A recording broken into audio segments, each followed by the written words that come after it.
बोरिवली पश्चिम मुंबई येथे असलेल्या सोनी आर्केड बिल्डिंगमध्ये 16व्या मजल्याचे काम सुरू होते। सकाळी 10च्या सुमारास 4 मजूर 16व्या मजल्यावर काम करत होते।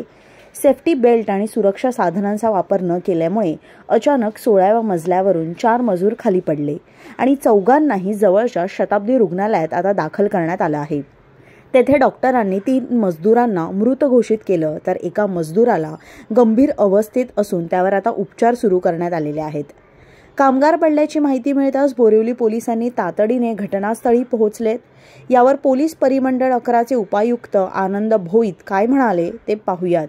ते सोडून वरती शिफ्ट करत असताना ते प्लॅटफॉर्म जे होतं लाकडाचं तर ते पडलं आणि त्याच्यामुळे ते 4ही मजूर खाली 16व्या माळ्यावरून पडले डकमध्ये। त्याच्यामध्ये 3 जणांची डेथ झाली आहे आणि एक जखमी आहे, त्याची प्रकृती स्थिर आहे। ही कॉल कधी? ते आज सकाळी घडलेले आहे।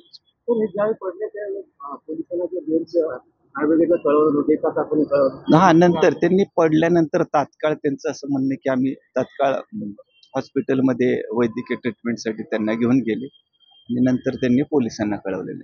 ताज्या व नवनवीन बातम्या पाहण्यासाठी आजच आमच्या मुंबई न्यूज 24 चॅनलला सबस्क्राईब करा।